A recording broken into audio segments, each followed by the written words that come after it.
tryna make it. Too many people, they don't let me down, but I keep it real, no time for hating. I'm always on that PC tryna shape my sound. See, I'm just tryna make it. I've got some people, I cannot let it down. Aiming for the top of the mountain. Not there yet, but I've left the ground. Oh, I've left the ground. I'm just tryna make it, yeah, make it, yeah, yeah. Make it, yeah, make it, yeah, yeah. Oh, I left the ground. I'm just tryna make it, yeah, make it, yeah, yeah. Make it, yeah, make it, yeah, yeah.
They say I'm a big dog, I make all my niggas better. I feel like I'm Chris Paul. I serve all the purest cocaine, don't need no fentanyl. He faking this persona for the bitches, call him Rick Ross. While I fuck on your bitch right by the door, I told her get lost. I see cash up in my sleep like Trader Visionary. I keep sticks up on my side, got more than the military. Got up in that pussy, leave it creamy, Ben and Jerry's. Take off like a jet, I'm feeling like I'm Jason Terry. These niggas hate it, but these bitches love the way I'm shining though. I might get 100 years if the police find a dope. Dreaming for my baby mama, cause I found a finer hoe. I done put my bitch. All right, y'all, we back up in here, man. Shout out to CJ414 for the intro music, y'all. Make sure y'all go check that boy out in the channel. Links in the description. But hold on. We gotta get the music right. I don't know which one I'm gonna do today. Matter of fact, we gonna soul search because it's some bullshit that we gonna talk about tonight. It's a sports night, y'all. We gonna talk about it. Yeah, man, we gonna bring it back, man. I ain't played this shit in forever, y'all. So yeah, we gonna soul search on this, man. But as usual, man, welcome back to another episode of, you can call it Let's Talk with Jay versus Jordan, or you can call it Jay Talk Sports, or you can call it Let's Talk with JVJ on Facebook. If you're watching on either three of those platforms, make sure y'all are hitting that like, subscribing, sharing the videos, and turn your notifications on for every time we drop something. I'm loading y'all up with shorts on the regular, but we about to add the videos in, and as usual, we do these live streams throughout the week. Throughout the week. I try to at least give you 4 personally, and we gonna have everybody else helping out. But make sure y'all do that for your boy, man. Help us out. But look, man, we got to talk about some shit that happened down in Florida, man. I don't know if y'all really, well, you should be here if you follow sports. Teddy Bridgewater, we remember he was in the NFL. I think he's actually going back to play in the NFL. I think this season he became the head coach of of his alma mater, his high school that he went to, that he graduated from. And recently he was suspended, y'all. He was suspended. Now, they said it was for violating rules of unfair privileges to kids and stuff. I want y'all to hear what the rules are, or at least what he did, because he actually self-reported a lot of this stuff. We're going to hear from Chad and Ocho Cinco and Shannon on it too. But I'm going to give y'all the actual news report right out bat first, because we need to know what actually went down there. But he got suspended as a head coach, and there's a lot of murky things going on around this situation. But I'm actually going to do something a little different tonight. I'm actually dropping this early because I don't plan on being here that long, y'all. So if y'all want to get y'all opinion in on this, the link is in the description. I'm not pinning it because I don't want to click on another screen and bring that up. So it's there for you if you want to hit it. But look, we're going to jump into this first video and see what we got. So as usual, get your popcorn, get your weed, get whatever you need, because we're about to get into it. Roll the tape, as my boy Jive like to say. They say you can't go home again, but Teddy Bridgewater did. And he did it the right way. Not for attention, not for money, but because South Florida raised him and he wanted to raise it back. He walked into Miami Northwestern, a high school football program struggling to stay relevant, and turned it into a championship force. Not with fans. I forgot to mention that he actually won a state championship with his alma mater. And he did it in record time. Just one. I forgot to tell y'all that on the beginning, but yeah, they won state championship last year. Boosters or 5-star transfers, but with his own paycheck, his own time, and his own two hands. And now they've suspended him. Why? Because he cared too much? Because he dared to cover the cost of an Uber ride when a player's parent couldn't make practice? Because he paid for food, rehab, field paint, things the school couldn't or wouldn't provide? They're calling it a violation. But in the world we live in today, where 17-year-olds are signing NIL deals and being chauffeured to college visits in Bentleys, this punishment feels like something worse than overreach. It feels personal. Bridgewater didn't break the system, he beat it. And in doing so, he embarrassed the people who couldn't. That's what this is about. Not ethics, not rules, power, jealousy, control. Because when a former NFL quarterback walks into a losing program and wins a state title within a year, people start whispering. They don't question his motives, they question how he did it without them. This isn't a scandal, this is a warning shot. A message to every man trying to lift up his community without asking for permission. Stay in your lane. But Teddy never stayed in any lane that was built to limit him. He made his own. And that's exactly why they couldn't wait to shut him down. But what really happened behind the scenes? And why are so many people saying the same thing? This just feels dumb. Let's get into it. Teddy Bridgewater. Before we go any further into it, I do want to give a shout out to the channel, The Huddle HQ. Shout out to them for providing this video that we reacting to today. At least the first one. And actually, I'm going to speed it up a little bit too, because I actually want to make time to get to Ocho them, because they actually was talking for a little bit.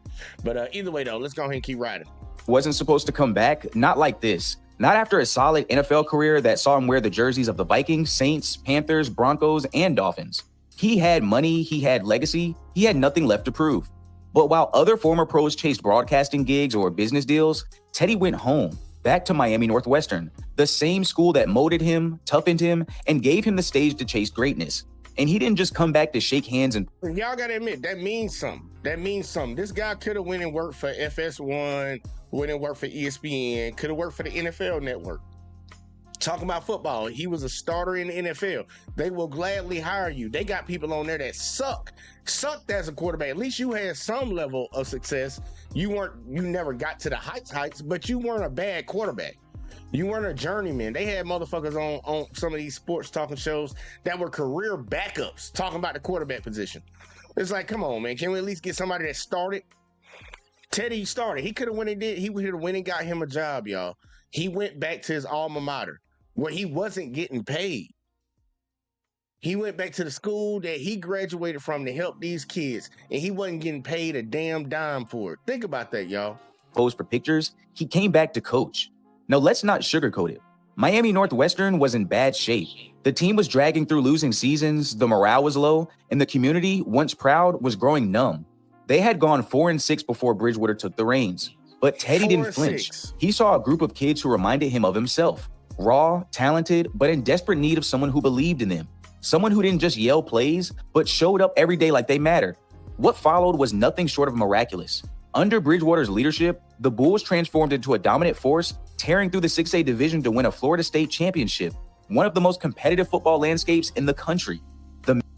From 4-6 before he got there to a national champion in their division, in their class. 4-6 to winning the state. Come on now, y'all. Look. I know that might have pissed a lot of people off. They ain't want to see that, man. Look, that's a hell of a job. 4-6 to winning the state, man. Come on now. In 1 year. 1 year. Man had been on NFL fields, but what he built at the high school with cracked pavement and outdated equipment meant more to him than a Sunday spotlight ever did. And he didn't do it with politics or favoritism. He did it the way working class black men always have, by sacrificing, by digging into his own wallet when the program came up short. He paid for Ubers when kids couldn't get rides. He covered physical therapy for injured players when no insurance was available. He bought food, uniforms, and field paint just so his kids could feel like professionals. Bridgewater wasn't just a coach, he was a caretaker, a mentor. Now, I want y'all to know everything that he just named, those were all the so-called violations. I want him to say it one more time, and I want y'all to understand. This is what they said were the violations. No insurance was available. He bought food. He paid for Ubers when kids couldn't get rides. He covered physical therapy for injured players when no insurance was available. He bought food, uniforms, and field paint just so his kids could feel like professionals. That's his violations. Let's keep going. Bridgewater wasn't just a coach, he was a caretaker, a mentor, a father figure, and a lifeline. And if you ask the kids, that's exactly what they needed. But the system didn't see it that way, not at all. Because while Bridgewater was building men, somebody else was building a case. And the so-called violations that got him suspended are so laughable, they'll make your blood boil. Let's call it what it is, a witch hunt dressed in paperwork. These so-called violations that led to Teddy Bridgewater's suspension aren't rooted in corruption, scandal, or some secret scheme to skirt the rules. They're rooted in one thing, humanity, the kind of quiet, everyday generosity that never makes headlines until somebody wants to twist it into a crime. So what did he actually do? According to reports, Teddy paid out of pocket for Uber rides to make sure players could get to and from practice. He funded rehabilitation treatment when a kid got injured and didn't have access to proper care. He bought meals, provided water, covered transportation, and even shelled out his own money to buy paint for the team's field so the lines would look crisp on Friday nights. And here's the kicker. He self-reported much of it. That's right. The man wasn't hiding in the shadows or pulling strings behind closed doors. He came forward, admitted what he did, and stood on it proudly. Because in his mind and in the minds of most rational people, helping kids is never a violation, it's a virtue. But somewhere... Now think about the bullshit of that, y'all. The school, they come from a lower income community. The school doesn't have that much funding. You have an NFL player coming in with millions of dollars with the ability to facilitate things happening that happen at all them nice little prep schools. Recovery, having a cold tub in the school. So, you know, after a game or after a practice, y'all can go sit in the cold tub, freeze your muscles up a little bit. So you can, if y'all ain't never sat in the cold tub, y'all won't know. It sucks to get into it, but once you get out of it, you're going to feel a whole lot better. He facilitated that. The kids couldn't make it to practice on time because probably their field was probably 10, 20 miles that way, but the school's 10, 20 miles that way. They couldn't make it to practice. He paid for them to get to practice. I'll get you an Uber. They practicing during the summertime, y'all. I don't know if any of y'all ever did two-a-days. I used to hate two-a-days. Well, back when I used the word hate. I used to highly dislike two-a-days now. And we used to have to eat. We were at the school the whole day. Like, you'll practice in the morning. It's during the summertime. Practice during the morning. And then y'all chill around for a little bit. And then you have another practice in the afternoon. He provided them food to eat while participating in a school function. You know, that's crazy, ain't it? I'm like, and he paid for paint for the field. How the fuck you gonna play a football game without the lines out there? You need to know if it's a 20-yard line or a 30-yard line. He's paying for paint because the school don't want to do it. Remember, once again, I'm saying a lower income community. They have a certain amount of money that they can get from taxes. The federal government gives them a certain amount of money per year. Now, these rich ass schools got fresh paint and all that shit all the time because they bring in more tax dollars. So him footing the bill for that is a problem. It's a problem, y'all. And they suspended that man for doing all those things. Helping the kids out. Giving back to the community like they say they want. Why don't y'all, all y'all famous rich people, y'all need to give back to the community. He's giving back and y'all fucking what? Punishing them for it. Make it make sense. In the machinery of high school athletics, someone decided that was too much. Rumors started swirling, not about what he did, but how far he went. Some claimed he bought players cars. Others whispered he was recruiting kids from outside the district.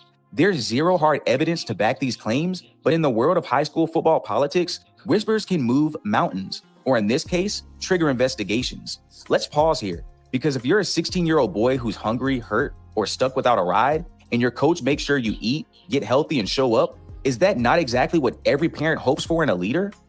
Instead, the leadership got twisted into improper benefits. In a world where NIL deals are turning high schoolers into overnight celebrities, Teddy Bridgewater is being punished for doing what any good man with means would do.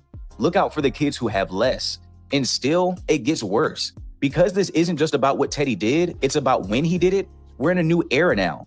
NIL changed everything. And if you think Teddy broke the rules, just wait until you see how hypocritical the rulebook really is. If this had happened maybe 10 years ago, I'm sure you could argue that Teddy Bridgewater violated some arcane high school athletic rule. But in today's world, this punishment doesn't just feel outdated, it feels insulting. Let's get real. We are in the NIL era now, an era where high schoolers with elite talent are signing deals with major brands, racking up thousands in sponsorship money before they ever take a college class.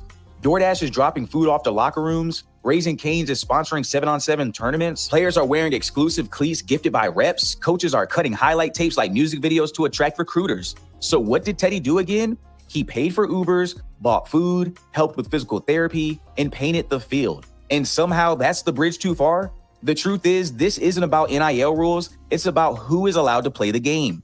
The system doesn't mind when a brand sponsors a kid they've never met, but it panics when a black coach who played in the NFL dares to take care of his own community, personally. And I know some people will come in and be like, oh, they playing the race card. They playing the race card. And I hear you. But listen to the contrast of what it gave you. They don't care if Walmart come in and say they want to sponsor your high school team and flood money into it. They welcome that. Raising Cane's, McDonald's, Burger King, Chick-fil-A or some shit want to sponsor the high school team. No fucking problem.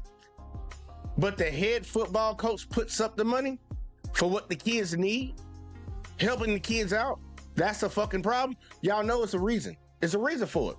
And it looked like this. I'm gonna be honest, that's just my assumption on it, because it don't make no damn sense with somebody helping out the kids and helping out the school, and some people getting mad because they going state. So now you want to start talking shit and making up shit about the guy. Like that's not against the rules in my honest opinion. My coach used to paint the field all the time, and sometimes he would have to go to Home Depot. And I'm talking about my soccer coach. He would sometimes have to paint the field, and he would have to go to Home Depot. I enrolled with him before. He had to go to Home Depot and buy paint. They gonna hem him up for that? He picked me up and took me to the house. Sometimes. You gonna hem him up for that? And yes, we ate McDonald's and all that shit every time we had an away game. That was our shit. Everybody got a quarter pounder, a medium fry, and a drink. Everybody got one. Most of the time, he was paying out of his pocket. The school ain't had no money for that shit. I know we was 6A, but we ain't had no money like that, man. Most of that was getting spent on the football team and the basketball team. On the soccer team, bro, we was lucky to eat something, and he paid for that. Y'all telling me he should have got suspended for that? You go drive 3-4 hours to a game, play a game, all you had was school lunch. Go drive all the way down there, run on the field for 2-3 hours, and you just supposed to go home and hopefully you get something to eat 3.5 hours later. Nah, man, come on now. Nah, man. These ain't no violations, man. I think somebody was actually hating, man. That's my assumption from what I get from the whole story. But, I'm going to let him keep giving his theory because I think he on the same page. NCAA and high school federations have spent decades building a fortress of bureaucracy, and now that NIL money is pouring in, they don't know how to protect their power. So what do? Target the easiest scapegoat, the one who doesn't play politics, the one who doesn't wait for permission. Teddy didn't go through the official channels. He didn't host some donor banquet or apply for special funding. He just saw a kid in need and said, I got you. That was his crime. Meanwhile, we've got 16-year-olds becoming millionaires with the full blessing of the system, as long as the money's coming from corporate sponsors and not a coach who actually cares. And that's the real problem, isn't it? Because if you punish a man like Teddy Bridgewater for showing compassion, you're not protecting the game, you're protecting your turf. But what if this wasn't even about rules at all? What if it was never about NIL? What if the real motive was jealousy? The kind that festers in the quiet offices and bitter locker rooms. When Teddy Bridgewater touched down in South Florida and took over at Miami Northwestern, he didn't just inherit a struggling football team, he inherited a battlefield. But the war wasn't being waged on the field, it was happening in back rooms, boardrooms, and behind closed doors where fragile egos and petty politics thrive. Let's be honest, Teddy didn't just win, he dominated. In just one season, he took a 4-6 team and turned them into 6A state champions. That's the kind of turnaround that doesn't go unnoticed. It shakes the room. It makes the old guard nervous. It disrupts the hierarchy. And in places like South Florida, where high school football is practically religion, that disruption can turn dangerous. Now, there are whispers, but not facts, not findings, just whispers, that other coaches frustrated by Teddy's success began stirring the pot, complaining, questioning, accusing, not because they had proof, but because they couldn't stomach being outcoached, outworked, and outshined by a former NFL quarterback who didn't ask for permission to build a winner. You see, when you spent years playing the political game, kissing the ring, massaging relationships, waiting for the nod, and then a man like Teddy walks in and bypasses all of it with talent, heart, and resources, that's threatening. That's unforgivable. So they did what jealous institutions always do. They weaponized the rule book. Some believe it wasn't even about the Ubers or the rehab money. It was about power. It was about making sure Teddy Bridgewater knew there are consequences for skipping the line. It was about reminding every other potential game changer out there, don't you dare think about doing it your way, especially if you're Black, from the community, and you don't need their permission to lead. It reeks of the same playbook we've seen for decades. A Black man succeeds too loudly, too quickly, and suddenly the microscope appears. The narrative shift. Hey, look, and I know a lot of people will sit here and say, man, look, he just playing the race card, but I'm like, look at how they did Dion. Look how they did his sons. This is the same old playbook, man. It's been being played since the inception of this country. We're just seeing it in sports a lot more now. Just being honest with y'all. The praise turns to suspicion. And just like that, the system moves to clip his wings. This wasn't about recruiting violations. It was about protecting territory. A coach like Teddy, with his NFL resume and local roots, didn't just uplift kids. He exposed how little the system had been doing for them all along. And that's why they had to act, not to stop a cheater, but to silence a symbol. But here's the part they didn't expect. Teddy Bridgewater's value to those young men goes way beyond football. If you think this story is about wins and losses, you've missed the point. Teddy Bridgewater didn't just coach football, he rebuilt faith. In a neighborhood where so many young Black boys are taught early that the system isn't built for them, Bridgewater gave them something far more valuable than a playbook: hope. These weren't just players to him, they were extensions of his own journey. Kids walking the same broken streets he once did. Kids fighting the same battles, poverty, violence, neglect, that he had already survived. So when Teddy showed up, he didn't arrive like a celebrity. He showed up like a big brother, a mentor, a protector. And the receipts are there. He didn't fund rehab for attention. He did it because one of his players got hurt and had nowhere else to go. He didn't pay for Ubers to make headlines. He did it because a working class mom couldn't get her son to practice after her shift at the hospital. He didn't paint the field so it looked good for recruiters. He did it because the kids deserve to feel pride when they stepped onto their turf. That's leadership, that's love. And that's exactly what the system punished. Bridgewater's character has never been in question, not in college, not in the NFL, and certainly not in the hardscrabble neighborhoods of Miami. He's the same man who once gave his NFL game check to equipment staff, who constantly preached humility even when reporters begged for sound bites, who led with action instead of ego. He was never about flash. He was about foundation. And when it came time to choose between following the rules or following his heart, he chose his heart every time, even if it cost him. Ask the players, ask their families, ask the young men who say, without blinking, that Teddy Bridgewater changed their lives. Because this isn't just about football. This is about a man who gave these kids something the system never could. Someone who showed up for them no matter what. So when they suspended him, they didn't just take a coach off the field. They took a father figure out of their lives. But here's the part the system couldn't account for. Teddy Bridgewater doesn't need a whistle to lead. And as the dust settles on this controversy, one question remains. What happens now to Teddy, the team, and to the broken system that tried to shut him down? Let's stop pretending this was ever about ethics. Teddy Bridgewater didn't cheat, he didn't lie, he didn't cut corners. What he did was care. And in a system built to reward silence, his compassion became a threat. He fed hungry kids, funded their recovery, gave them rides, and restored dignity to a program left for dead. That's not misconduct, that's manhood. And for that, they suspended him? No, what they really did was expose themselves. Expose how out of touch the rules are, expose the jealousy that rises when a man wins without playing their political game, expose the fear some people have when a black man with real power walks into a room and doesn't ask for permission.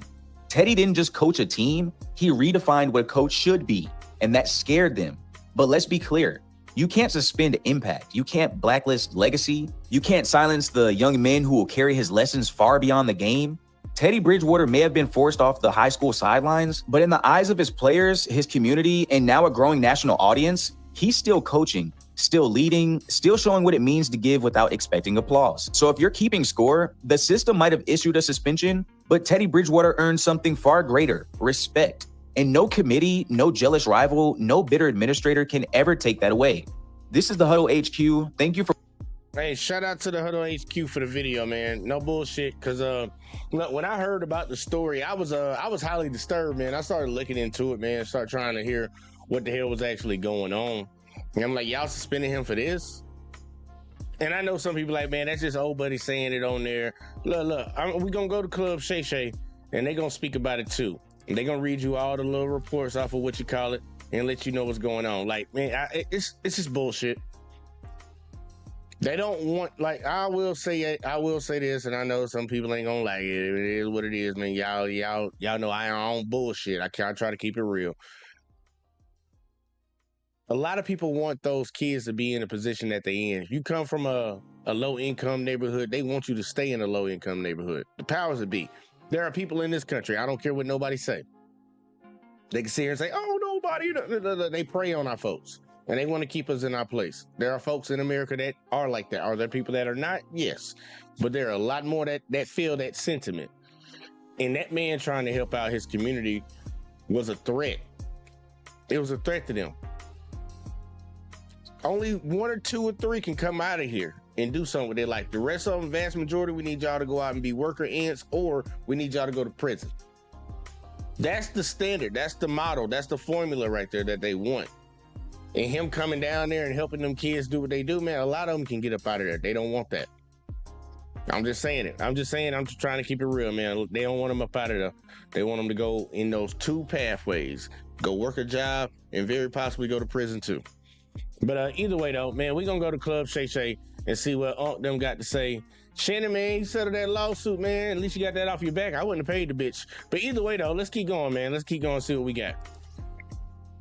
I muted it. Hit that subscribe button to join the fast. Let's jump right into it. About to say, you don't need no subscribers. You already got over 1 million. Teddy Bridgewater has been suspended as the head football coach at his alma mater, Miami Northwestern High School, for reportedly giving impermissible benefits to his players. The suspension comes less than a week after Bridgewater detailed in a Facebook post in which he was asking for donations for the program that which he personally covered.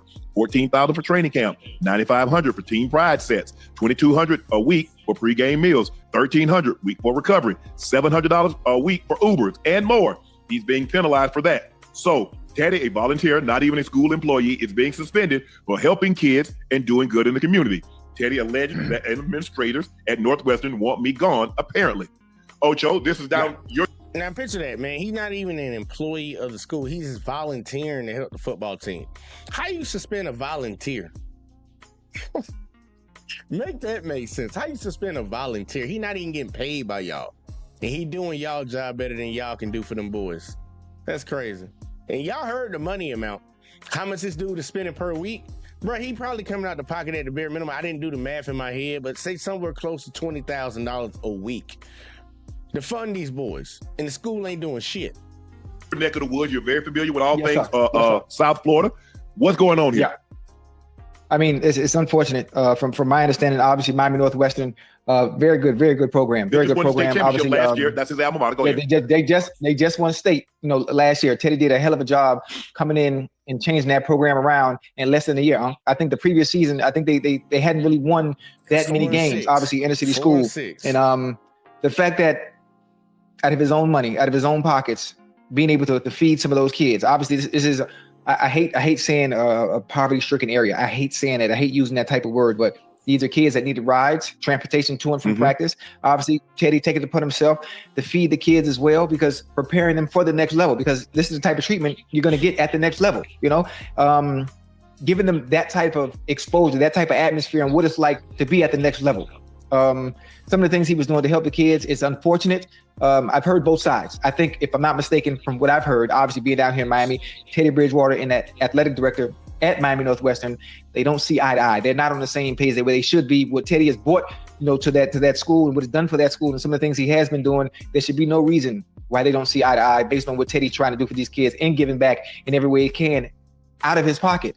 I think also, on the flip side of things, I think it can also be a liability for the school in a sense. If anything is to happen to these kids, you know, God forsaken that it wouldn't, I think the school has to protect themselves as well. So I kind of see both sides. In what way? In an Uber? So let me guess. And this is why I say Ocho, he be trying to play both sides of it. He trying to sound politically correct around this shit. The school liability with what? In fucking Uber? What if they mama pick them up and they get into a car? Matter of fact, what if they mama can't pick them up and their mama cash out them some money and they catch a cab off of that?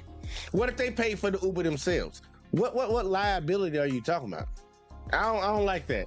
And I understand he got to try to talk the right way and shit, but Ocho, shut the fuck up. But what Teddy's doing, man, listen, I salute you. It's really unfortunate. If it was a private school, this is something that they do. This is something that is normal. It's a norm for them. But the public school is frowned upon. And the fact that he was suspended for it is ridiculous, huh? It's ridiculous, because he's been a huge help for those kids. Huge help. I feel him, y'all. I think I might have been too hard on him, but still, though, man, I don't like that playing both sides. If one side's wrong, man, I'm not finna give the other side of the wrong side. I don't care about that. If something is clearly fucking wrong, I'm not finna give their point of their side of the argument point, like, to try to make it seem it's not justified. It's bullshit. Because you just said, if the private schools do this and they're not getting penalized for it, why the fuck are you arguing their side for when they punish him for it? You punish him for something that you don't punish somebody else for. That shit's just wrong. No. I can't get behind that, but I'm gonna lay off a chair right now. I'm gonna lay out Ocho. I know you like to fight. I'm gonna lay up out for it. For that program and what he's been able to do. Is it because he personally took the money out of his own pocket? Or if they, like you said, if it was a big enough school and they could raise the money and this happened, would that be an issue? Because it seems like I think they're getting into it, Ocho, is that you're paying these players. You're giving them things that other kids don't get if they went to another school. That ain't my fault. Right. That has nothing to do with nothing. I think the problem is, I think everything would have been good if Teddy hadn't have posted what he had done. Right. I think nobody would have known. You know, he posted what he had done for the kids in the mountain which he had spent to that point, and then asked for donations, which he probably would have. I think he would have been safe if he asked for the donation first and not post about what you've done. Yeah, without letting everybody know what he had done. Listen, one thing about Miami Northwestern alumni, them bulls gonna band together. You hear me? Them bulls gonna band together and raise whatever money needs to be raised for those kids to make sure that they have and they don't go without.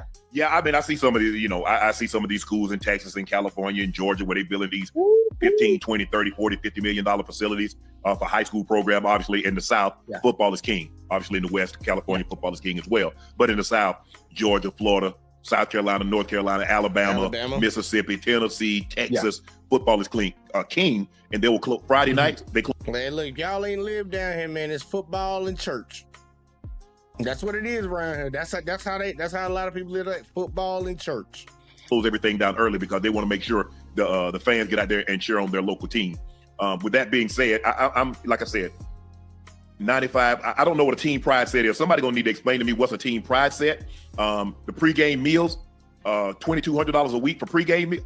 Oh, I guess, Ocho, that's not a lot if you feeding 100 kids. If you're feeding 100 kids, Ocho, that's not a lot of money. That's basically $20 a plate. And you talk about a high school kid. Hell, I remember when I was in high school, I eat like 3-4 plates. I mean, they would let you eat that much. They didn't want you to be out there rolling over. But hey, Ocho, you get your spaghetti? We got spaghetti, or we got like steak and baked potatoes or something like that. I can't once. Now that ain't no weekly. We didn't get no weekly pregame meal now. But it's a lot. It's a lot funny thing about it. Right, it's different. But when you think about it, you think of the way he set the tone for that program, the way he set the tone for the players. They get them acclimated to a certain lifestyle in which it would be like once you reach that next level. This is what I wouldn't even take it to he getting them acclimated to a certain type of lifestyle, because a lot of them kids probably ain't gonna end up going to college and getting a scholarship.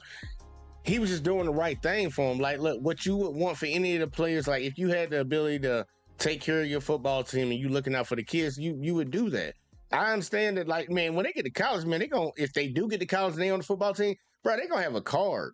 They're gonna have a card. Just go to the little chow hall, lunch, whatever the fuck. You're gonna have snacks. You're gonna be able to eat on campus as much as you want. It's kind of just like when you're in the military. You're in the military, they give you a chow hall card. You can go to that chow hall whenever the fuck you want. Hopefully you're on a base where it's open 24/7.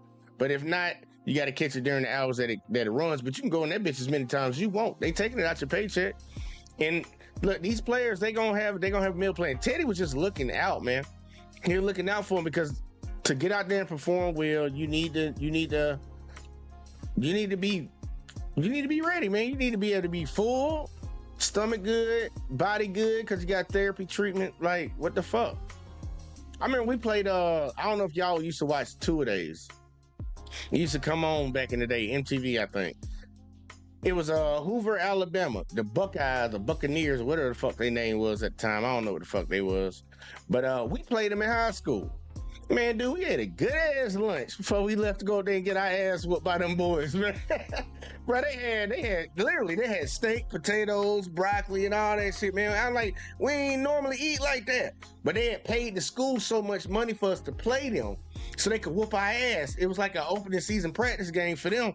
They just wanted to get some practice in against a team. Man, they paid our school, I think, like fucking $50,000 to set that game up. When we went up there and got our ass whooped.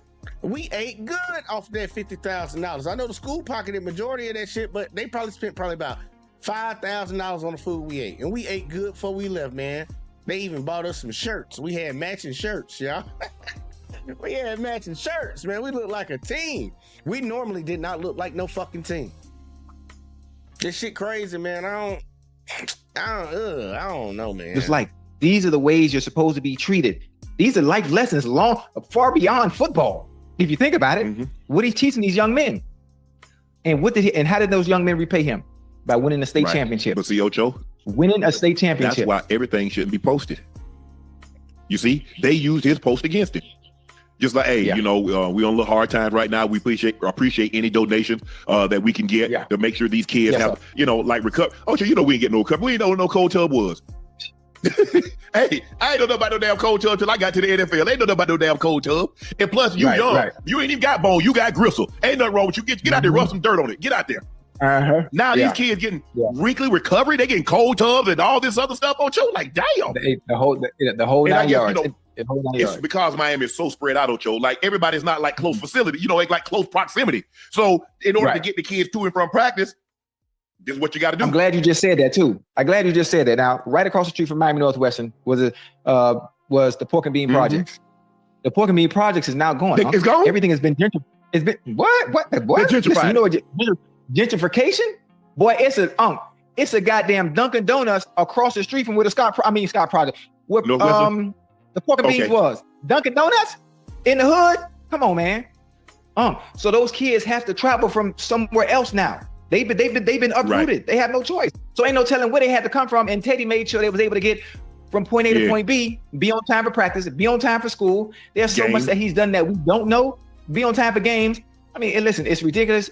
And look, man, that's a crazy thing to think about too, because the same people that's been trying to enforce the suspension on Teddy, they know they're part of the city government. They get funded by them. They tore down the projects in front of the school where the kids could easily just walk across the street. Hell, let's say if it was just down the road, maybe like half a mile, they could walk. They done knocked that down and moved them folks out. So now they further away from the school that they District 4. And Teddy's helping get these kids to fucking practice, get these kids to games. And they got a problem with it. They done made it more difficult than these private schools and all these wealthy neighborhood schools to get to and from. And he's bridging that gap and he's getting punished for it. Y'all, you got to realize, man, there's a lot of people I don't know if y'all noticed, but right now I've been noticing that being evil and doing fuckery is rewarded. And doing the right thing seems to be constantly getting punished. I'm just seeing that. I don't know if y'all see it, but in America, shit been getting a little weird now. It's been like this for a little while. But I also see the other side with the school having Honestly, been like this forever, though. I ain't gonna lie, though. It's just more broad now. to protect themselves as well. In case anything happened to those kids, the first thing parents gonna do is they're gonna sue them. They're gonna sue. They're gonna sue the school, and the school is liable. Ocho, like when you played high school football, did your coach drop the guys off? I mean, because we practiced, we was already at school, so it wasn't like we went home and then came back to practice. Your black ass was already at school, so you just had practice right after school. So we ended school at 3:30. At 3 o'clock, we had practice at 3:30. Yeah, see, for me, it was a little different. You have to understand, my grandmother, Miss Bessie Mae Flowers. Miss Bessie Mae Flowers taught right at Nautilus Middle School, which is right around the corner off of 41st Street on the beach. I was already at Beach High, so I ain't need no ride to go nowhere because I was already there. Yeah, I was already there. So the last time for me getting rides to school, I never forget when I played for Miami Lakes Optimists, 1988, for Coach Bud, rest his soul, Coach Bud. Coach Smitty used to pick me up all the way from Liberty City on 44th Street and 11th Avenue, taking me all the way out to Miami Lakes Optimists, which is way on 67th Avenue, and take me to practice and drop me home every day. Every day. If you want the best player to play, you had my granny had already told him. Well, you want to play, you got to fetch and bring that boy. It's really that simple. Because I mean, once I got home to Route 4 Box 385, ain't nobody bringing me back to town. So if you wanted him, you got to come pick him up and you got to drink him up, you got to drop him off. And so go ahead, Ocho. You know that. And I feel it, man, because like I can speak for football, like Shannon said, man, the football practice field was right on the backside of school. Like we went out for break and all that shit, like everybody would chill outside or whatever. Our field was right there that we practice on. But in the basketball, the gym was right there at the end of the school. So it ain't like we had to travel for that. But going and playing soccer, going and playing on the golfing team and shit like that, the tennis team, dude, we had to travel. We didn't have those facilities on the campus. And for the soccer team, we had to go all the way across fucking town to the city complex where all the fields were at. That's where we practiced at. Dude, I ain't had no fucking car. My dad was at work. My mama, she wasn't driving. She had medical problems. So it's like, how the fuck you gonna get there? Man, look, we banded up together a lot to get there, but sometimes, man, look, coach, I'm gonna just ride with you when you get ready to go. Now I will need a ride home now after practice. Luckily, me and my coach stayed on the same side of town. I don't know why he was living in a black neighborhood. I never understood that. He was in a little subdevelopment a little further out, so he was probably straight. But I never understood why he lived over there. But man, he had to give me a ride home. You gonna penalize the coach for that shit? And it seemed like that's what they doing, man. I'm gonna say, this lets me know this is another example on how far we have to go. Okay.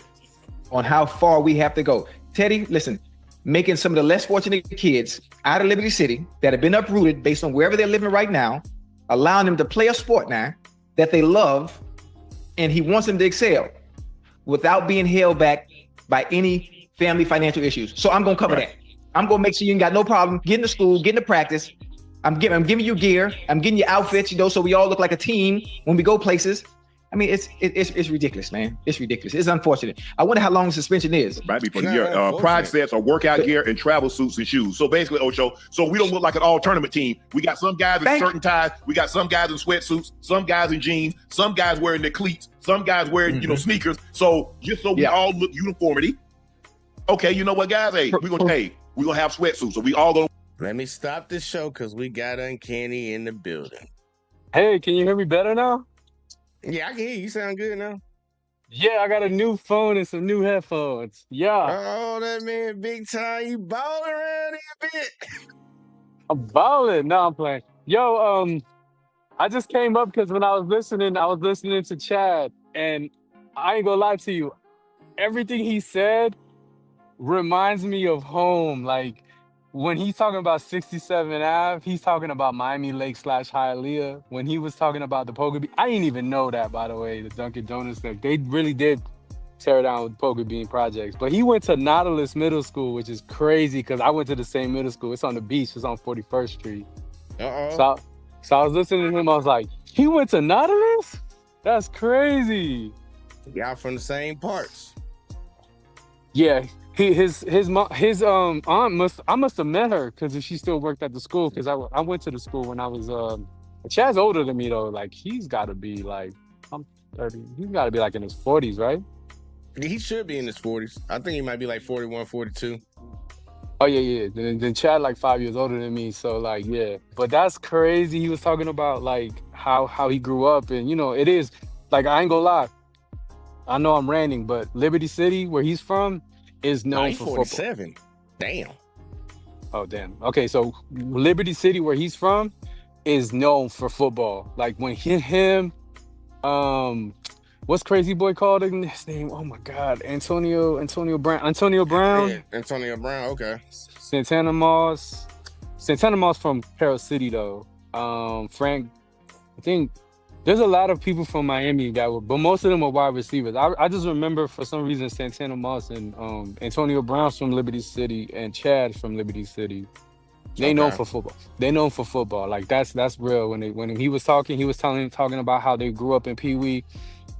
Trick Daddy, no, I'm sorry, Uncle Luke started doing a program with the kids for Pee Wee football out in Liberty City. He'll start having like leagues. So when right before they go to Northwestern, because I think that's the school that they wanted to probably if he didn't have like if he didn't go to Miami Lakes, he would have went to Northwestern. Northwestern is like they call it the West. The West is known for football players. Like they win Football. state champ. Yeah, they win state Okay, champ. now. You know how there's probably like a Oh school. yeah. We got that in Alabama, man. Mhm. We ain't nothing but football all day. That's the big thing. Like out here in Cleveland is Glenville. Like Glenville is known for like football. Like they always win the district. But from Florida, it's always been the West. The West all the time. Okay. Yeah, they rivals with Central and Jackson. A lot of schools. Like Edison. I always know it's always three schools that normally have like the best players, and I always if you name a list of players from Miami, like from here, They not here, probably but went from one of those. They probably went from one of those three schools. yeah, they probably went to Carroll City or the West. Well, here, I I need know. to know your thought though. I know why you over there reminiscing and shit. Fucking I need to know your thoughts. How do you feel about them suspending Teddy Bridgewater for what he did? I don't even know what's going on. Well, here you go. Teddy Bridgewater. You remember he played in the NFL? Mhm. All right. Well, he went back to coach the team. When he got the team, they were 4-6 a year before. The year after he got them, they won state championship.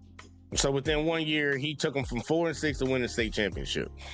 They suspended him supposedly because he was paying for Uber rides for the players to get to and from practices and games. He bought them food before games. He paid for recovery, and if somebody got hurt, medical treatment, and he paid for paint the field. They suspended him for a whole year.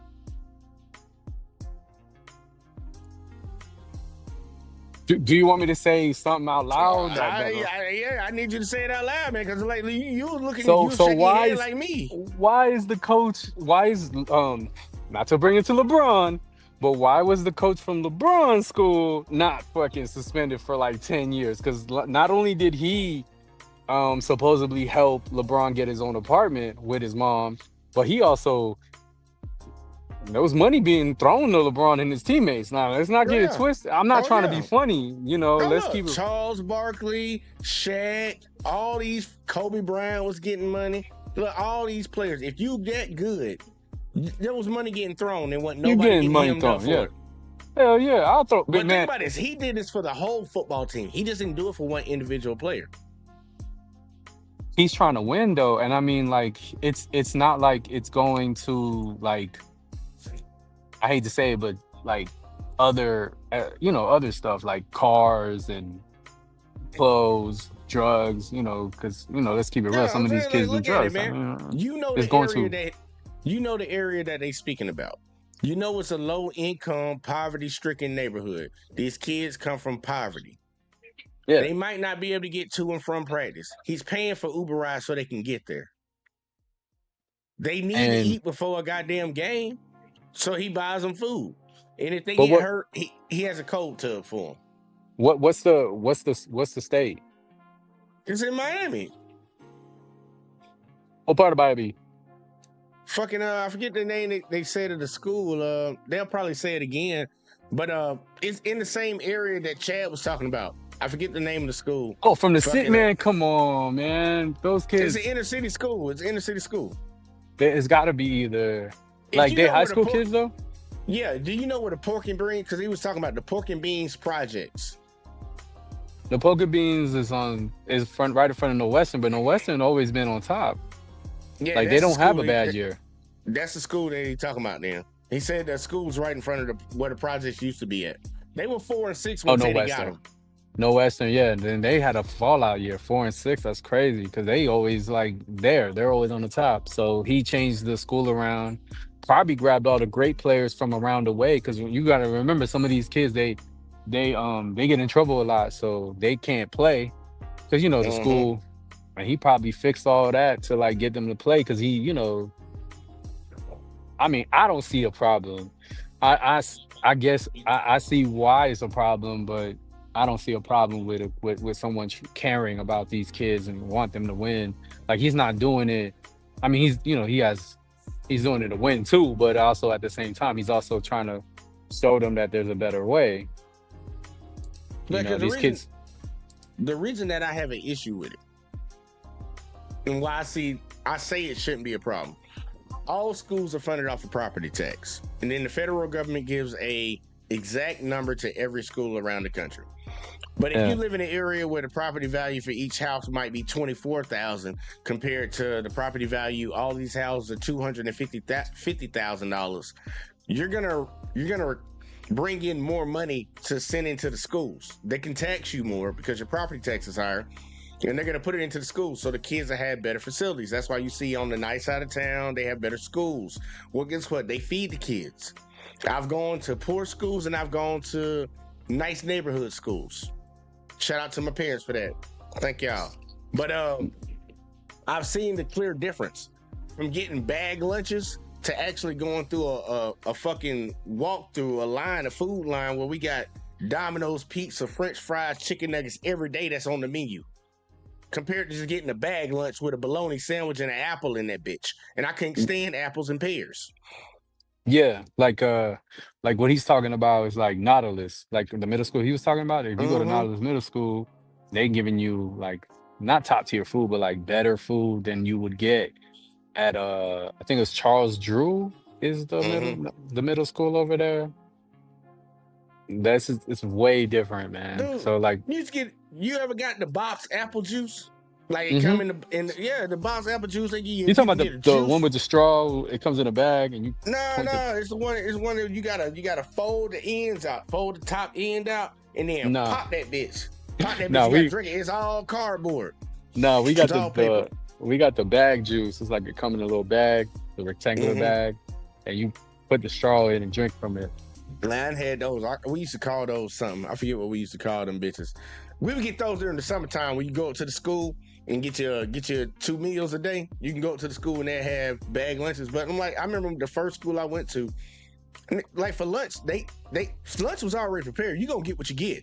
Like, look, you got this bologna sandwich. Some days we had turkey, some days we had ham. They give you a bag of chips, an apple, a pear, or orange, and you got your box juice and your box milk. And I'm allergic to chocolate, so I always had to get white milk. I couldn't get no chocolate milk. And you might get a cookie. Sometimes they might give you a cookie. Is that your white devil? Is that what happened? Like your milk of magnesia? I don't know what the fuck it is, man. I just can't eat no fucking chocolate. I'll be looking like You're- Norbit around this bitch. You were just like, oh no, I just can't. I just got to drink white milk. Huh? Is that what But happened? it ain't nothing but that white milk around here, baby. Ain't nothing but that No, white but milk. hey, if he look, honestly, I don't think there's nothing wrong with it. I think he's being suspended for a dumbass reason. I honestly can tell you another coach or an owner that has paid a player who everyone thinks took a pay cut, but he really didn't. We can and he's my favorite player. I hope you ain't talking about LeBron. I'm talking about Tom Brady. Oh, okay, yeah, the cheater. Well, Tom Brady took pay cuts, right? Supposedly, but he was getting paid in other ways. He got money outside of that. Yeah. They figured out a way to cheat the system, of course, Yeah, right? the Because you Kraft call them family is cheating. like, look, Yeah, he so gonna take a pay cut so we have a better team, but you need to give him a like a TV deal or a contract or a sponsorship, or something. It's out, and I'm not knocking it, man. These motherfuckers work it the way you gotta work it. So I ain't gonna why knock is it. so here's my argument. Why is this man, Teddy Bridgewater, being Singled out. condemned? Yeah, for something that a lot of coaches do that are not Black American. Like Look, a and I'll lot of say this. coaches. Yeah, and look, I'll say this because I don't want people to believe that I'm on that child's argument, and I don't think you on it either. We're not saying, well, everybody else did it once you got caught. We're saying, like, really look at what the man did for the kids. He wasn't buying them no cars. He wasn't paying nobody's rent. He wasn't buying them no homes and nothing like that. The man was feeding the kids before a fucking game. He was giving them rides if they needed a ride and they couldn't get to practice. He gave them recovery. He bought an ice bath so them bitches could sit down in the ice bath. They probably had massage guns in there so they could massage their body after a hard practice and a hard game. And he paid for paint to paint the fucking football field. It's like, how you gonna play a game if you can't see the lines? I'm just saying, like, I think he did the right thing. Like, he was trying He to. did. He was trying man, to. look. Okay, just say it. This is what it was. Look right here. This and a little bit of jealousy sprinkled on top. A little bit of jealousy sprinkled on top. Because that could look, man. If a coach cares about you, you're gonna play your hardest for him. It's just is what it is. It's the he just did what Keanu Reeves did in Hardball, really. Like, he just did the same shit. Is the only difference is that, you know, that's a movie, but there are real people out here that have done that, who have paid their players, who have got them food, who have done a lot of shit for the players in order for them to win. And Teddy, it's the same shit. I done talked about it. I done talked about it for myself. And like, look, I spoke on my coach used to pick me up and take me home.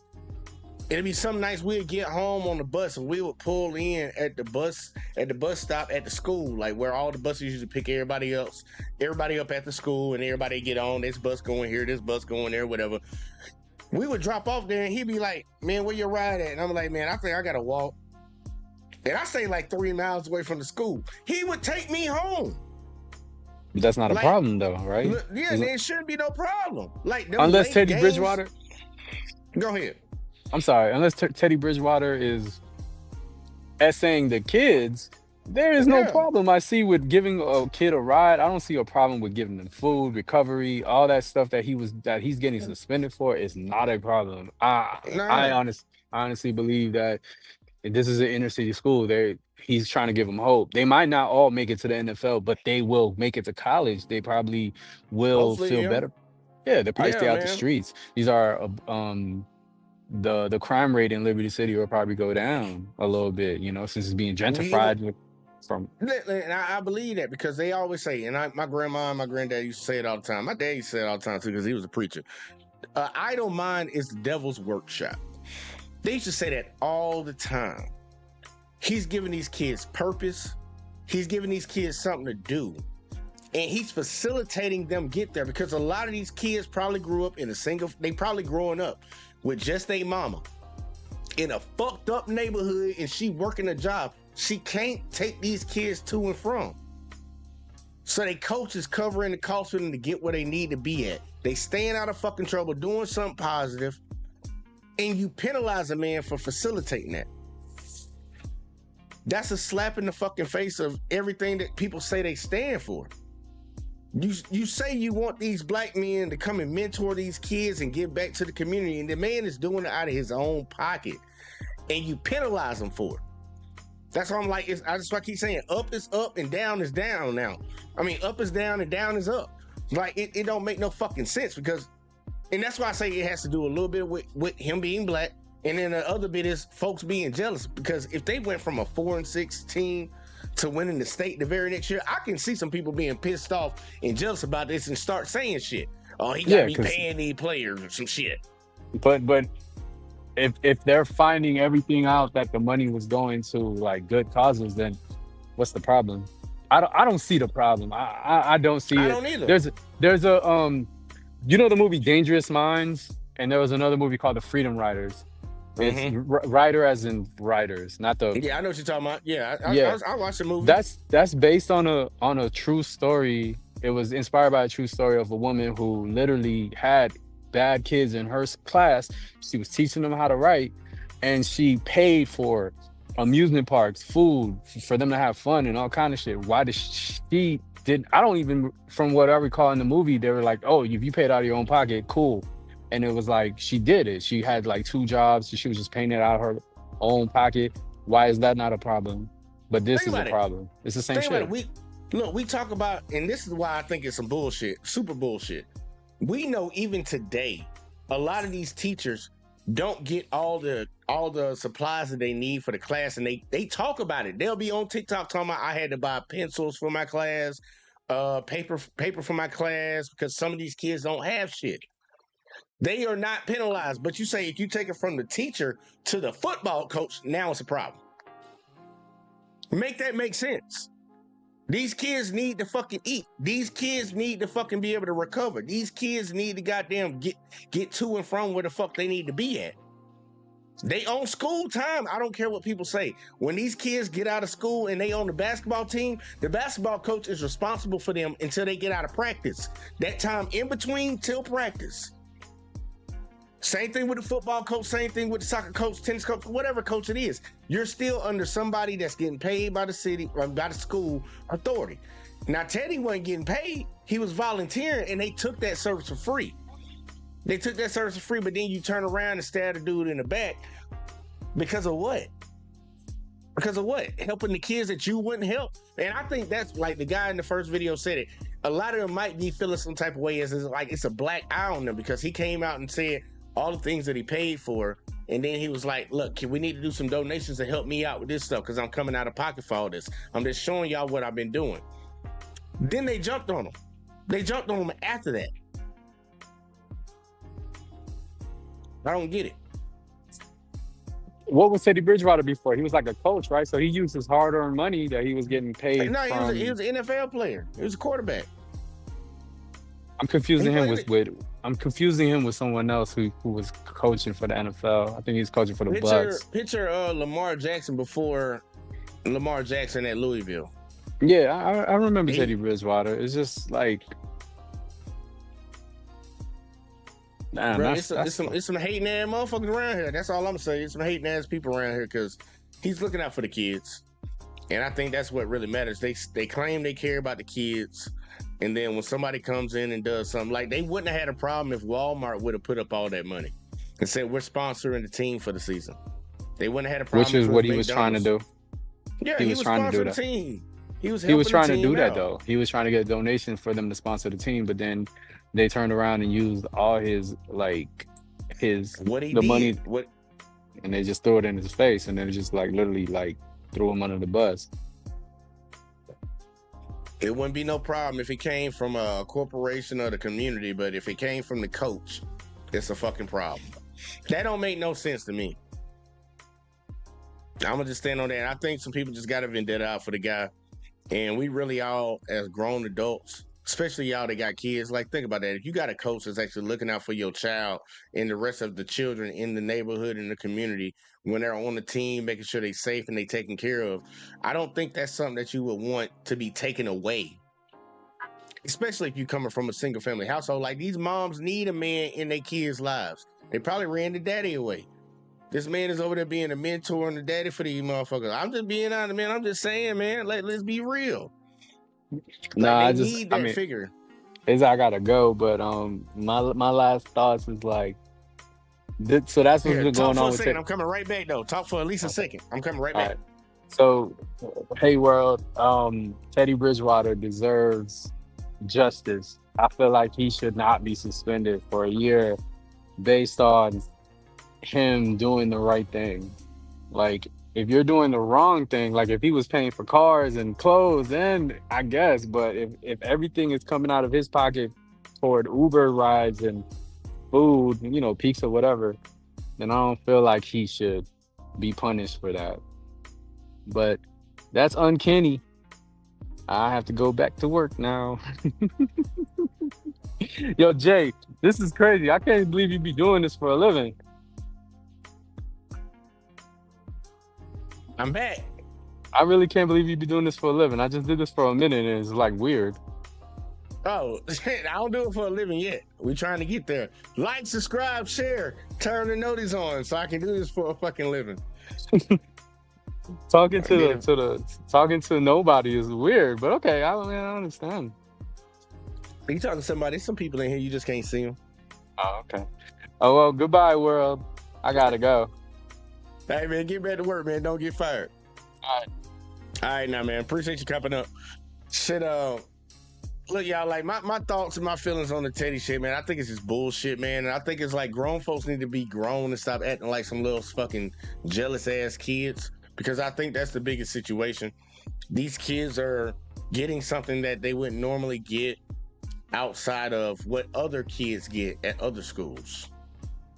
I know I'm trying to tell you from my own personal experience, man. I went to schools that had money and the program was well funded compared to schools that didn't have shit.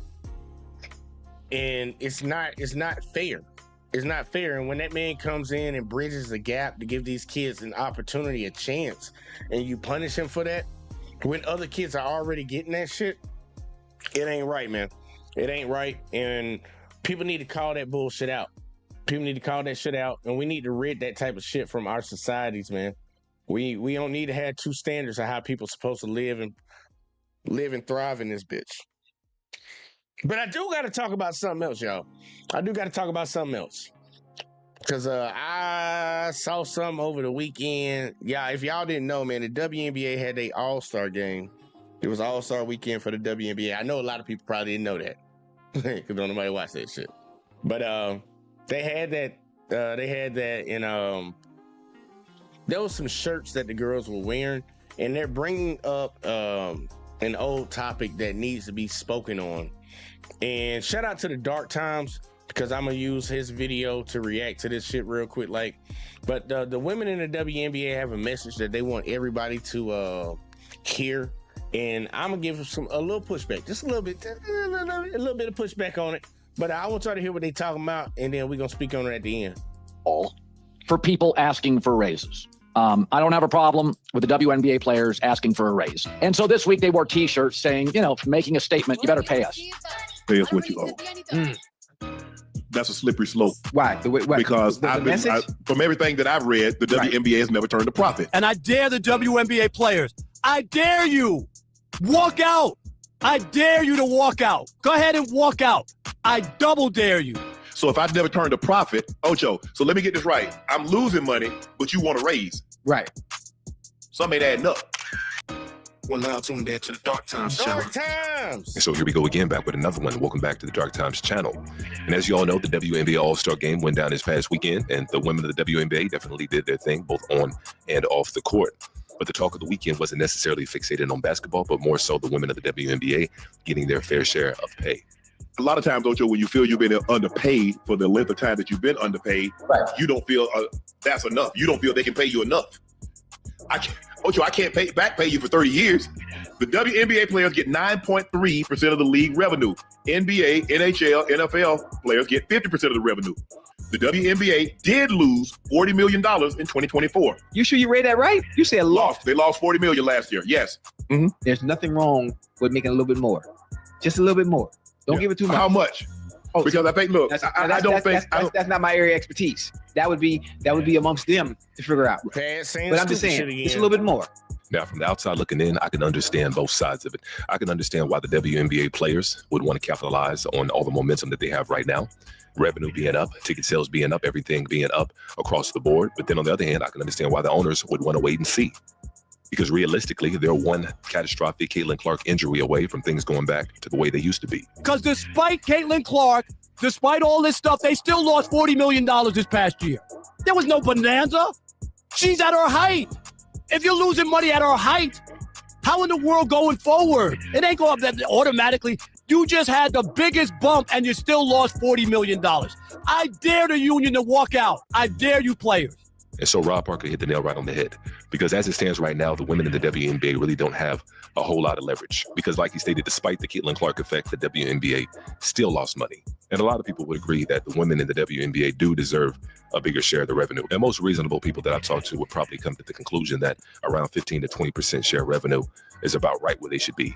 But why I think it's problematic for the women to ask for that right now is you have a lot of fans that are tuning in for the very first time to watch a WNBA All-Star game. And predominantly a lot of males tuning in for the first time to watch a WNBA All-Star game. And for them to turn on the television and to have to see women with t-shirts saying, pay us what you owe us, it's going to turn a lot of men off. Michael in Texas, you're on the Odd Couple Fox Sports Radio. What's up, Michael? Hey, fellas, let me rant a little bit. I think it's a losing strategy to compare yourself to the NBA with these T-shirts, pay us what you owe us. Whoever brought that up should be fired. They're not likable. They're very hard to root for with this behavior because they've been losing money. I've never heard one WNBA player come out and say, "Thank you, NBA, for keeping us afloat." Thank you. We're gonna do it one day. They don't behave like they're entitled to money, and they're not. Plus, Right. the product, the most important thing, the product just isn't there yet. Michael, Some you're can shoot well, you're spot on, Mike. But yeah, let me finish. Some can shoot well, but until they get more athletic, play more above the rim, it's just not a product that's going to make money. I'd rather go out and watch a high-end high school game like I used to watch in Dallas. I used to see Lincoln High School with Chris Bosh. I'd rather watch that than these entitled brats. All Thank you, guys. Thank you. All right. And you have a lot of people out there that would probably suggest that we don't care what the men think. What difference does it make? This is a woman's league. The only issue with that is the primary viewer is not women. The primary viewer is predominantly men. Okay, let's talk about the women. We talk about the WNBA. One thing about women is women show up on time. One thing about women support each other. You know why we know they don't? That's why we're in the situation that I was about to say, y'all, hold on. I'm going to let Chad say that again because I got something I want to play on that one. Because Chad would just... Look, man, Chad be saying stupid shit, bro. I ain't going to lie to y'all. Chad be saying some real dumb shit. Real dumb shit. Let me get right. Here we go. Men. Okay, let's talk about the women. We talk about the WNBA. One thing about women is women show up on time. One thing about women support each other. you know why we know they don't? That's why we're in the situation that we're in. The lie detector test determined that was a lie. I don't know what the fuck Chad talking about. Women do not show up on time. Not in a majority. It's actually a thing for women to be fashionably late. How many times y'all ever heard that? And women do not support women. Stop that cap, Chad. You need to shut the hell up with that bullshit. Because if women supported each other, it would be more. That's the problem. Okay. The women ain't supporting the women in the WNBA. Right. I see. Yeah, okay, you're right. And to be even more specific, men that are tuned in and concerned about their sports betting. 19 points tonight on 6 of 10 shooting.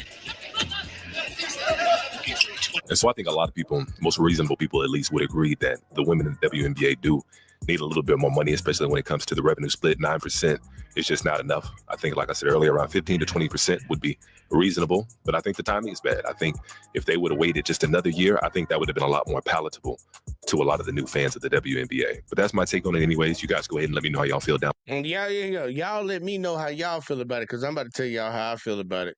And I can kind of get behind to a certain extent. Like, hey, man, look, we only get 9% of what this shit is paying out.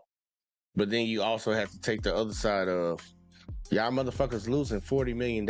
You bleeding money every year. And that's not even taking into account the $15 million. Actually, that is taking into account the $15 million that the NBA subsidizes the WNBA. So they give you $15 million, you still lose 40. So if they didn't give you the 15, you would have lost 65. I ain't not 65. You would have lost 55. I'm sorry, y'all suck at math. But they want a little bit more. I can understand the argument because of the 9%. But when I think about what they make, these ladies, I'm sorry to say it, but they make over $100,000 a year playing in the WNBA. And I don't need nobody coming in trying to do a comparison to the NBA. The NBA turns a profit. There's $1 billion industry. The WNBA is not even making money. So I'm like, we don't need to do that comparison. It's not even close.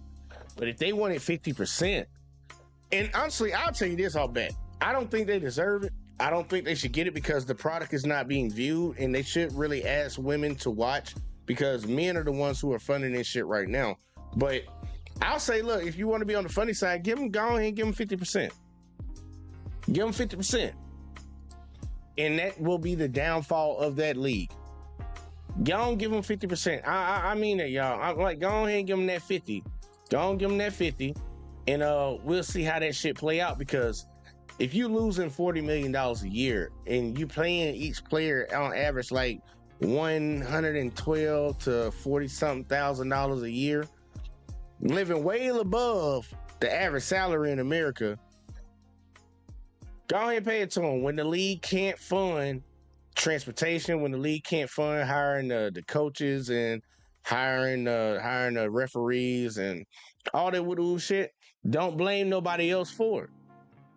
Don't blame nobody else for it. Just take that L and keep it moving. And that's what people need to get accustomed to or get cool with, because I'm like, look, man. I'm really like, look, man. Y'all want more money, and I get it. Who the fuck wouldn't want more money working in the industry that they work in? But if it don't make fucking sense, it don't make sense. Y'all losing money, man. And they went out there during the All-Star break wearing them shirts as if somebody's doing them wrong. And I'm like, bitch, they subsidizing a league that don't nobody fucking watch. More people watch. And I'm just being honest, and this is brutal honesty right here, y'all. More people watch March Madness women basketball than they watch the WNBA. More people watch March Madness women's basketball than they watch the WNBA. The only people that's truly keeping this shit afloat is the men that tune in. Women would rather go watch Real Housewives of Atlanta and shit like that. And they argue and saying that people need to get what they pay me what I'm owed. Honestly, I saw a dude that actually did the math on that shit, and honestly, they should be paying money back. Like, I think they like $28,000 in the hole what they should be paying back to the WNBA. But that damn sure ain't gonna never happen. And I wouldn't even go for no shit like that. But they're losing money, and you gotta have logical conversations with logical people, man. Like, well, you gotta make people have a logical conversation. I ain't gonna say with logical people, because some people just stupid. You can't get paid more when you're losing money. If your company's bleeding money, this ain't the time for you to ask. Now, I agree with Dark Times when he said, man, look, they should just waited a year, see if they could replicate what happened this year with Caitlin Clark and Angel Reese coming in. If they could replicate that with the viewership and everything going up a little bit, then ask for something. But they just like right off the bat, we did better than last year. I need some money. It's like, nah. You got to slow your roll, buddy. You got to slow your roll. You got to slow your roll. You're moving too fast. We must stay focused, y'all. We must stay focused. But I said I was going to leave y'all out with a funny one on the way out. I'm going to try to do this at the end of every video. So I got a short that I put up the other day. I want to know what y'all think about it, because I do got to point out one comment that was in there, which was kind of like the dumbest comment I've seen in a while. But it was just something that I said I need to cover, man. I ain't even gonna lie. Let me see. Is that the one? No, it wasn't that one. Was it this one? No, it wasn't that one. I'm finding y'all. Hold on, give me a second. Matter of fact, it don't matter. I don't want y'all looking at me while I'm searching for it. Not there. Not there. Where the fuck was it at? I don't know. I seen this shit. It wasn't too far down. I don't think I went too far down to find it. Y'all, just bear with me for a second. I'm looking for something.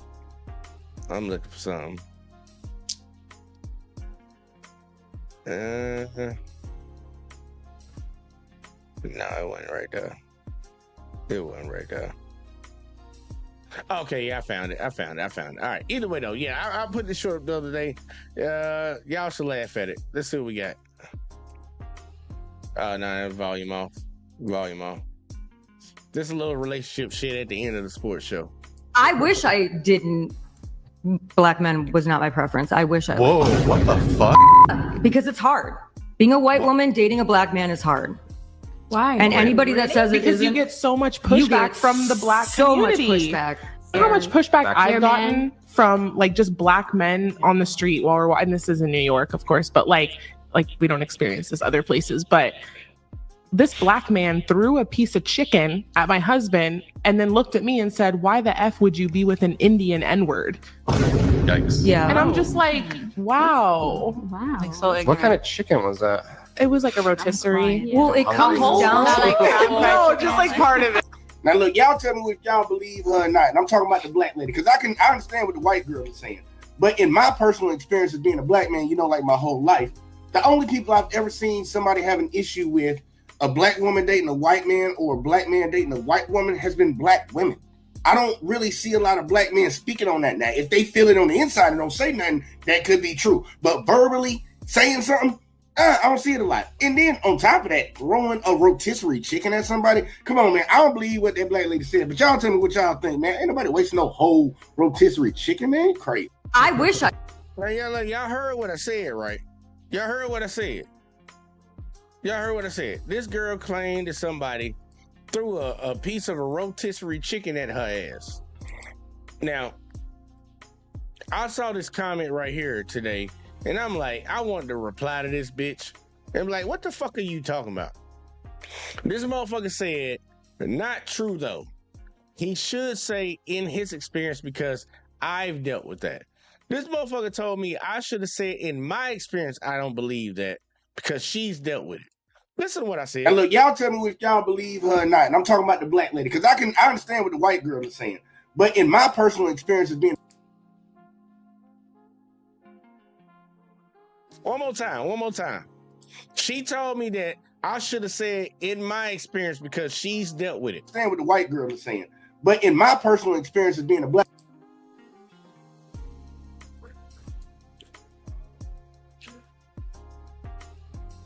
That ain't right. It ain't right. I just have a question, man. And this is a question for anybody that comments on these videos. Are y'all listening to the videos before you fucking write a comment? Because this young lady, whoever the fuck wrote that shit, like, baby girl, I ain't trying to put you out there. I am gonna put you out there, though. Let me see. What's her name? TikTok is the new welfare. Whoever the hell you are, Miss Lady. Next time, can you please go listen to what I said before you write that comment? Because I'm like, honestly, I don't want to have to make you a highlight. But not true, though. He should say in his experience because I've dealt with that. The white girl is saying. But in my personal experience as being a black... That's what you gonna say. The most diabolical haters this side of the Mississippi. I'm just being honest, man. That shit funny as fuck to me. That I was like, Jesus Christ, like really?